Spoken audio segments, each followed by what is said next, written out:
Hi guys, thanks for tuning in to another episode of Nuggets News, and welcome back, Prash from Carbon Brown. How you going, mate? Hi, Alex. It's been a good week. Good to see you. Now, last time we spoke, mate, I had plenty of requests to keep going. Now, I normally like to keep interviews to 15 minutes, but there was so many, questions and comments about get Prash back on. You didn't ask him this and that, so mate, welcome back for part two, I guess. Happy to do a part three and a part four when you're ready. Now, recently, I just want to say congratulations. I've got a picture up here of the Stockbrokers and Financial Advisors Association of Australia conference. So that's a bit of a mouthful. But you guys won FinTech Startup of the Year, and you beat all the incumbents in the financial services industry. So for a crypto company to win that, well done. And do you want to talk about the conference and the vibe and how that all went down? Thanks, Alex. We're very excited. And to be honest, slightly surprised as well. You're right. It is a break into the mainstream, and we didn't know how it was going to go. Faced with a lot of traditional financial institutions who were present, a lot of very interesting fintech startups. There were a couple of cybersecurity companies, a lot of AI companies, and we were faced with that competition. We were like, we were doubting ourselves as to how the financial services industry with the company that's a cryptocurrency brokerage, which for all this while we did think that we sort of sat on the other side of the fence. So to get this recognition from them on one hand has been extremely encouraging. It's also, I guess, great credit to them, great credit to the stockbrokers, the financial advisors, the traditional financial institutions that they're starting to recognize the place that cryptocurrencies play in the greater financial world. And I think over the years, the cryptocurrency industry has given them a lot of flack for not wanting to catch on. But this is a great sign. And I'm glad we could represent the community at the conference like this. So you went from being the weirdos in the shadows to being the center of attention. And were people coming up to you in general and just saying, oh, tell me more about Bitcoin, for people that maybe weren't into it at all or don't know much about it? Or to be honest, there were quite varied receptions. There was a lot of healthy skepticism, and I think that is warranted. You're talking about financial advisors who have to have risk paramount on their mind when it comes to their clients, and we are still dealing in an industry with a lot of grey. And until regulation comes in, and this is one of the big take-home messages for me from this conference, is that until regulation comes in and sort of dictates the base paradigm, or at least the risk paradigm, the greater financial community are going to struggle to come on board, even if they want to. What was encouraging, though, was the amount of curiosity, and there was a lot of curiosity. There were a lot of people who came up to us saying, "Look, I've heard about this. We all know about this, but we don't know enough." And I guess that's where one of the services that we offer at Caleb and Brown, in terms of going in and offering education and training modules for these financial services industry to help bridge that gap, was something that was quite valuable. I think that's really what clinched it for us. Yeah. So there are ways for these people to get involved, and there are funds out there now for the traditional investors to get involved, but it's still not the very easy on-ramps for everyone to do it. That's still a ways off. That's kind of the message. It's happening slowly, but it's not, people aren't rushing in yet from the institutional space. So from the institutions, we could probably separate this conversation. There's the institutions themselves, and then there's the institutions for their clients. Now, institutions for their clients have to take on a completely risk profile than they do for themselves. And that's what we're sort of hearing, that they're hesitant, or in some extents, their hands are tied behind their back, and that they can't come out and recommend this to their clients as it's not a regulated financial instrument.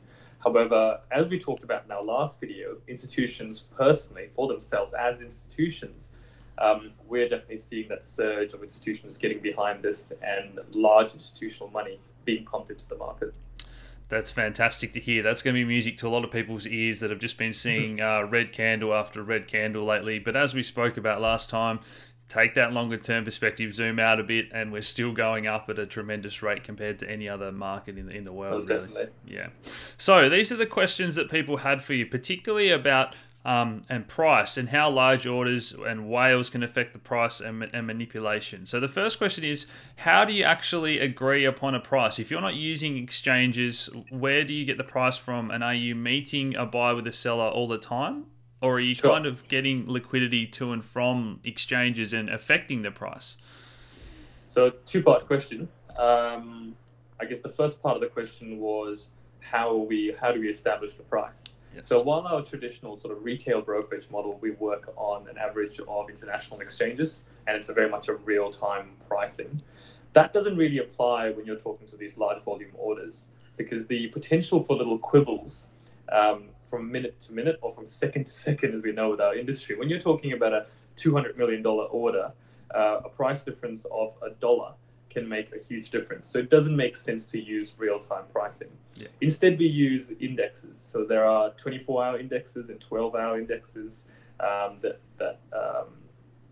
companies like CME and BRR provide these indexes, and they're set in place from the day before or from the 12 hours before. It's a stable index that we can use, and so while it may be slightly higher or slightly lower than what the real-time price is, and either the buyer or the seller is going to lose a little bit, at least there's no argument for real-time quibbling, which when you're talking about orders like this, there's enough reason for real-time quibbling that we can avoid it as much as possible. We do. Yeah.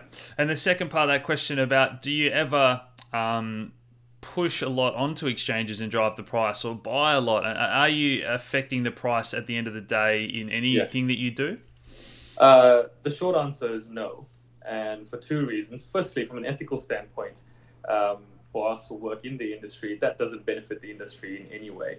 Manipulating the market by putting large volumes onto the market is, I guess that would be the cryptocurrency equivalent of insider trading, and we have no desire to do that. And definitely, we've seen exchanges come up with stop-loss mechanisms to prevent this happening. Binance has been one of the standout examples of how they've come up with a way of stopping that from happening. Yeah. So the longer answer is that no, we don't use the exchanges at all. When I say these are the trades that are the bottom of the iceberg that pass underwater, they bypass the exchanges completely. We're matching up buyer and seller, or seller with a number of different buyers based on these index prices. And as a result, they do not actually affect the price at all in real time. What they do, I guess, is that they help affect the future market sentiment. The fact that there are more and more institutional buyers coming in and buying up these large reserves of cryptocurrency mean that if you look forward 6 months from now, a year from now, they're going to be holding these large reserves. And at that point, they'll have the potential to do something with it, to utilize it, and to perhaps have this reflect on the general market. Yeah.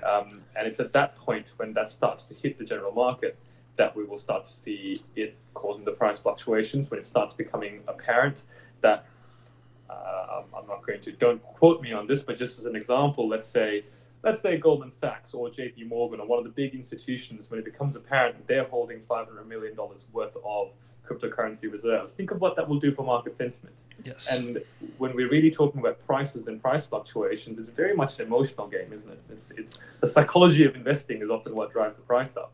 Yeah. And when that news hits, when that news breaks, when people start to become aware of that, the effect that will have on the price, I think is something that's going to be very positive. And just tying into all that, I think even the rich get FOMO, and I think people forget that sometimes. And it's my belief that, yes, we do see the Bitcoin whales pushing prices around at certain times, and we see these tweets and everything, but every now and again you'll see just a huge buy order on Bitfinex, and that's someone that's been negotiating the price with you or another company for a few weeks, and they just can't get it, and they get FOMO, and they buy millions of dollars on market at Bitfinex, and we see these 1 minute candles. So do you agree that people do get FOMO and just go, no, I'm just going to buy an exchange, and that's why we see these huge wicks on 1 minute candles?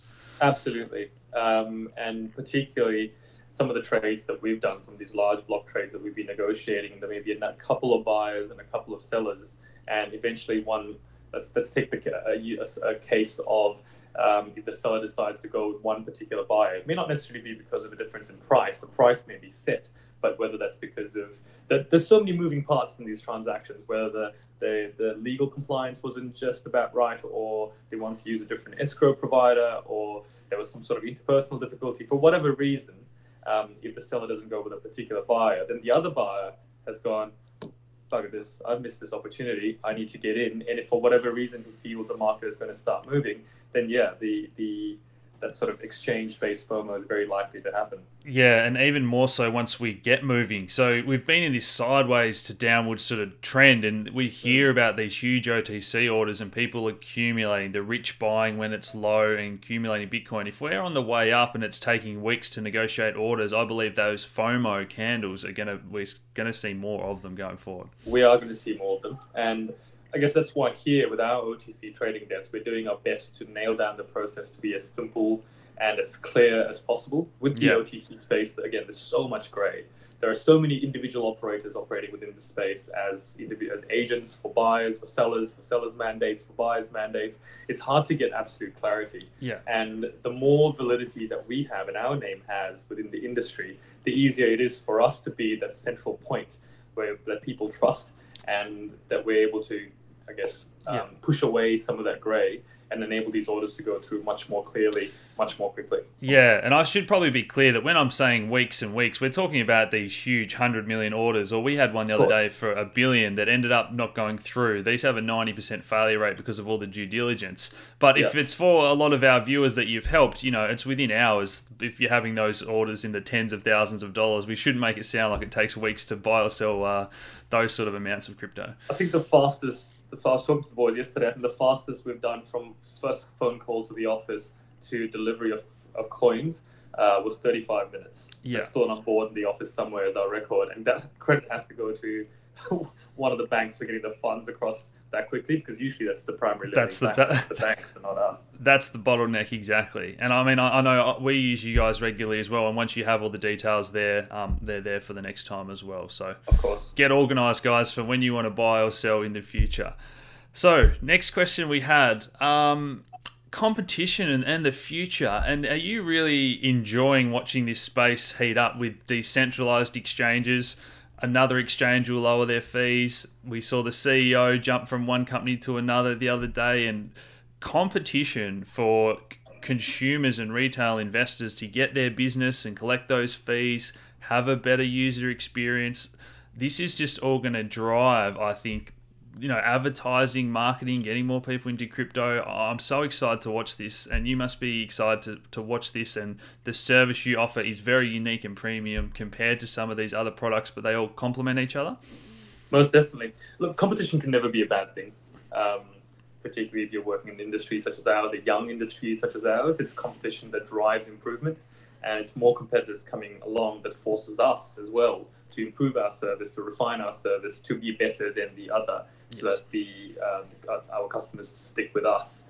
The only flip side I would say to competition is, again, because it's a young industry, you have a lot of people who see little gaps and who jump in because they see it as an opportunity to make a quick buck. Yeah. And that can lead to a lot of messy scenarios. Because all of a sudden, if you have 10 different providers you can go to, or 10 different exchanges you can go on to, people get confused quite a bit. And I guess that's why for us it's important to cement where we stand, and to make it very clear that the service we offer is one which no one else in Australia is able to offer, and that it is safe and a clean process. So yes, all for competition. The only concern is the kind of messy scenarios that it can develop at a young age. Eventually, that will all start to fall away, and you will end up with a core group. But as long as it drives innovation, it can only be a good thing. Yeah, exactly. And those startups are going to find the same issues and hurdles that everyone has. And probably on that, we just mentioned before that the banks can sometimes be the bottleneck. Have you found that they're improving, or certain banks are better than others, or the rate at which accounts get frozen for no reason? Everyone's using multiple banks now. Has that changed at all, or it's pretty much staying the same in terms of what's happening? I wish I could say it has, but it really hasn't, Alex. It hasn't yet, which is really unfortunate. Particularly when regulatory authorities, financial services industries are all coming on board and saying, yes, we're on board. Yes, we're going to support you. Yes, we're doing everything we can to support this. The fact that the banks, which for so long have been sort of the hallmark base for the financial services industry, the fact that they're still on board is quite unfortunate. Yeah. That time will come.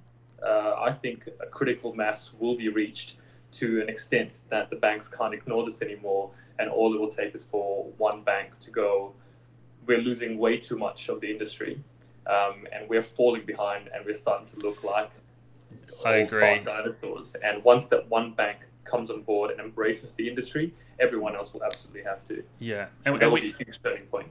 And we can't mention names, but we know for a fact that there's banks working behind the scenes to try and open up swaps desks, brokerages, become the crypto-friendly bank. They want the money, they want the customers. So keep an eye on that. But we don't have to mention names, Alex. It's every bank. Every single bank. Unless they don't know what they're doing, it's every single bank who wants a slice of the pie. And why wouldn't they? Why wouldn't you want a slice of the future? The flip side to that is we have Maker that are working on the DAI stablecoin. Haven in Australia are working on the Nomans, and they're going to have an Aussie dollar stablecoin. True USD, there's nothing stopping you guys working with those. They're cryptocurrencies. People can ring up and say, I want to sell a large chunk of crypto and sit in a stablecoin on their hardware wallet. So we can completely bypass the banking system going forward as well. Yeah, and that's the danger the banks are facing. I think they're going to have to become aware that the longer they fight it, eventually they'll be bypassed completely. That's probably a good place to end, mate. Again, we could keep talking all day. We'll leave it there, and maybe we'll get some more questions and comments below, and we'll have part 3 in the future. So, I will see you in part 3. No final thoughts before we go, mate? Maybe I'll end with a little bit of a thank you to all of our clients and our customers and the people who have supported us. Yourself, Alex, you've been one of our biggest supporters all this while, and for us to have this recognition today as FinTech Startup of the Year, it's incredible. We're still reeling from it, and I really want to say thank you to yourself and all of your support base who have been our loyal clients all this while. So thank you. Absolutely, and they say they always get a good experience. It's easy to get in and out of crypto. So happy to support you guys, and we'll have you back on us again soon, Prash. Cheers. Thank you. Very glad to hear. Cheers, mate. Cheers, Alex.